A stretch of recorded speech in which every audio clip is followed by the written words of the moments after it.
हमें शीश रहना। महाराज जी राधे राधे। भगवान शिव कैसे दिखते हैं और भगवान कृष्ण शिव विष्णु राम कौन है? क्या प्रश्न है? भगवान शिव कैसे दिखते हैं पहला प्रश्न। दूसरा भगवान सही माने में तो उत्तर है जैसे आप देखना चाहते हो वैसे दिख रहे हैं अब भी। शिव पुराण में लिखा हुआ है, भगवान शिव स्वयं कहते हैं कि मैं समस्त पुरुष रूप हूं और हे भगवती तुम समस्त स्त्री रूप हो, क्योंकि मेरा और तुम्हारा चिन्ह पूरी सृष्टि में, हम शिव पुराण के अंतर्गत कह रहे हैं, जितने भी पुरुष हैं सब शिव स्वरूप हैं और जितनी भी स्त्रियां हैं सब नारी स्वरूप हैं। अब आप किस स्वरूप में महादेव जी को देखना चाहते हैं? सर्व रूप में या रुद्र रूप में या शांत रूप में? किस रूप में? जाकी रही भावना जैसी प्रभु मूरत देखी। प्रभु कैसे? तुम्हारी भावना जैसी वैसे। किसी की भावना है कि प्रभु का रूप नहीं, तो प्रभु अरूप रूप से अनुभव में आते हैं। किसी की भावना है प्रभु राम रूप, तो राम रूप में। आज हमारी भावना कामी है तो कामिनी रूप में। जैसी हम भावना करते, मेरे प्रभु के सिवा ना कोई था ना है ना रहेगा, हम जैसी भावना करते वैसा आज है। वास्तविक शिव का स्वरूप देखना है तो खूब शिव शिव शिव शिव रटो और वो कृपा करके अनुभव करा देंगे। वो वाणी का विषय नहीं, जो वास्तविक शिव का चिदानंद स्वरूप है वो अनिर्वचनीय है और वो स्वयं दिखाए तो आप देख सकते हो किसी की सामर्थ्य नहीं। स्वयं जाने जे देहु जनाए, और जब जान जाओगे तो तुम में और उनमें अंतर नहीं रह जाएगा। समझ पा रहे? दूसरी बात क्या थी? माइक पहले उनको माइक दीजिए, कुछ बोलना चाहते हैं जी। प्रणाम महाराज जी। मेरा ये प्रश्न था कि जो परमात्मा है क्या वो साकार रूप में है कि निराकार रूप में? ये क्या है आप इसे बताओगे? साकार है? साकार है ये, इनको हम टच कर सकते हैं सभी को। हाँ। साकार टेंजिबल है। ये है कौन? मानव। मानव आया कहां से? मानव तो मतलब इतने में समझो, कृति माने रचना। जी जी। ये सब रचना है ना, तो कोई रचनाकार है ना, है, तो इतना मान गए ना। जी जी। कृति माने रचना, प्रकृति, जितना भी जो कुछ है वो एक रचना है। इसका रचनाकार कोई है। अब इसमें आश्चर्य की बात यह है कि जैसे कुम्हार मिट्टी के पात्रों की रचना करता है तो कुम्हार और होता है, चाक और होती है और मिट्टी का पात्र और होता है, लेकिन इसमें रचनाकार ही रचना बन करके आया हुआ है। वासना वासुदेवस्य वासितम भुवनत्रयम् सर्वभूत निवासोऽस्मि वासुदेव नमोस्तुते। इसीलिए शुद्ध बुद्धि की आवश्यकता है। वो निराकार है, वो साकार है, वो न निराकार है न साकार है, वो सत है, वो असत है, वो सत असत से परे है। इसीलिए वेद जिसे नेति नेति कहते हैं, महामहिमा में योगी मुनि जिनके लिए तरसते रहते हैं और वो कृपा करके बरसते रहते हैं। हम जैसी भावना करें वैसा ही हमें अनुभव में आएगा। ये यथामाम प्रपद्यन्ते तास्तथे भजाम में हम, क्योंकि वही सर्वरूप है, उसके सिवा कुछ और है ही नहीं। ये बात समझ में आ रही है आपकी? जी आगे जी महाराज जी, जैसे हम ध्यान लगाते हैं तो ध्यान लगाने के टाइम में हम क्या ये कल्पना है, जैसे हम कल्पना करते हैं कि हमारे भगवान शिव के हाथ में त्रिशूल है, जटाओं से गंगा बहती है और यहाँ पर चंद्रमा है, तो क्या ये हमारी कल्पना है, किसी व्यक्ति की कल्पना रही होगी कि इस तरीके से भगवान? अब इसमें थोड़ा सुधार कीजिए। लौकिक दृश्य को लाने के लिए कल्पना शब्द का प्रयोग किया जाता है और परमार्थिक के लिए भावना का किया जाता है। भावना पवित्र होती है और कल्पना झूठी होती है। कल्पना में हम एक कल्पना कर रहे हैं, वो है नहीं, और भावना में सत्य है, वो है जो आप चिंतन कर रहे हो, ये है। संसार का जो दृश्य है ये कल्पना कहा जा सकता है, लेकिन प्रभु का जो स्वरूप है वो भावना किया जाए। आप जैसी भावना करोगे वैसा अनुभव आएगा। ये किसी कवि की कल्पना नहीं कि वो त्रिशूल लिए हैं, उनके माथे पे गंगा है, वो है। आप अनुभव करो तो आपको दिखाई देंगे।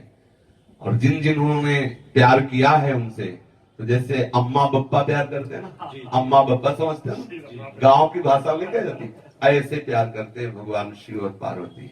आज भी वैसे ही प्यार करते हैं। कभी कभी कोई ऐसी बात आई तो दिखाई देता है कि अम्मा बप्पा आ गए और उनका दुलार बरसने लगता है, वो है। उनकी भावना करो, कल्पना नहीं। कल्पना शब्द एक सांसारिक हो जाता है और भावना शब्द भक्ति से जुड़कर साकार स्वरूप हमारे सामने प्रकाशित कर देता है।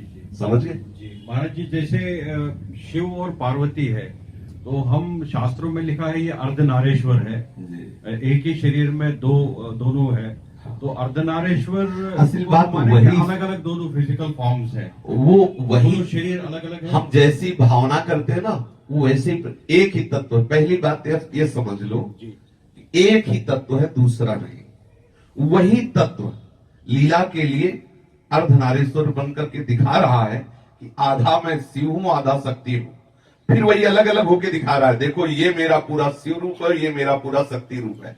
फिर वही चराचर रूप में होके दिखा रहा है, ये देखो मेरा वैभव है कि मैं ही चराचर के रूप में व्याप्त हूं। और ये जो बात जान जाता है वो मुक्त हो जाता है, जो ये नहीं जान पाता वो बंधा रहता है, राग द्वेष और द्वंद्वों में जन्म मरण आदि नाना प्रकार के क्लेशों को भोगता रहता है। समझ पा रहे हैं आप? जी जी महाराज।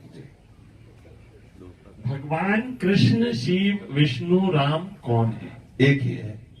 नाटक मंच पे नौटंकी के नाटक में एक ही कलाकार पहले राजा बन के आता है, फिर जोकर बन के आता है, वही सेवक बन के आता है, वही नाना प्रकार। गोपाल शास्त्र नाम में भगवान का नाम है जगन नाटक वही भवा। ये तो बड़ा आश्चर्य है। वही दुष्टात्मा बनता, वही महात्मा बनता, वही स्त्री बनता, वही पुरुष बनता, और नाटक मंच स्वयं है, और नाट्यकर्ता भी स्वयं है, और नाटक का निर्देशक भी स्वयं, पूरा का पूरा एक ही वही पिता, वही पुत्र, वही पौत्र, वही सारा। और यह रहस्य रघुनाथ कर बेग ले जाने कोई, और जो जाने रघुपति कृपा तो सपने मोह न होए।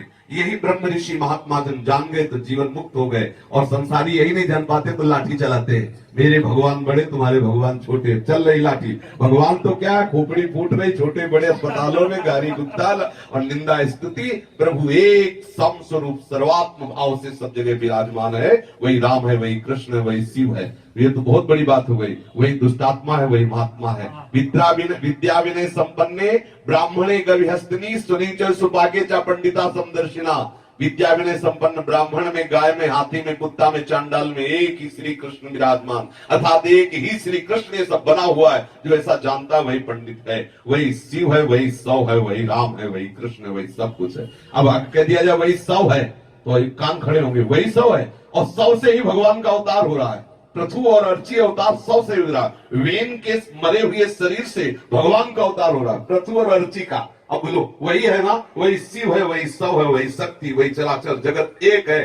जो एक समझ गया वो मुक्त हो गया, जो अनेक समझ गया वही भ्रमित हो गया। बस इतना अंतर है।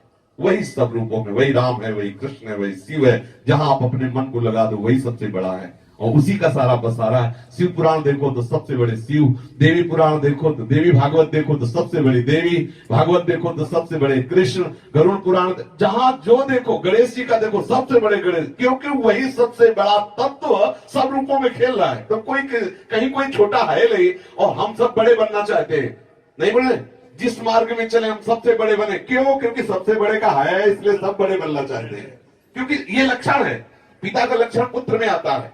सबके हृदय में रहता है मैं टॉप पे पहुंचू, क्योंकि टॉप वाले का है, सबसे टॉप जो है उसी का है, इसलिए सबके अंदर ये रहता है। मैं अगर चोर भी बनूं तो टॉप का चोर बनूं, बदमाश बनूं तो टॉप का बनूं, बालाजी बनूं तो टॉप का बनूं, विद्वान बनूं, क्यों? क्योंकि वो टॉप का है। वो सबसे बड़ा जो एक अद्वितीय तत्व है उसी का है, इसीलिए उसी की तरफ भाग रहा है। मैं मरूं ना, मैं सदैव सुख में रहूं, क्योंकि अविनाशी का है, सुख सिंधु का है। ये लक्षण प्रतीत होते हैं कि हम सब उसी सच्चिदानंद के स्वरूप है, अपने को भूल गए देह भाव में। आज का सत्संग सुना, प्रारंभ था अभिमान ही जन्मता मरता और नाना प्रकार के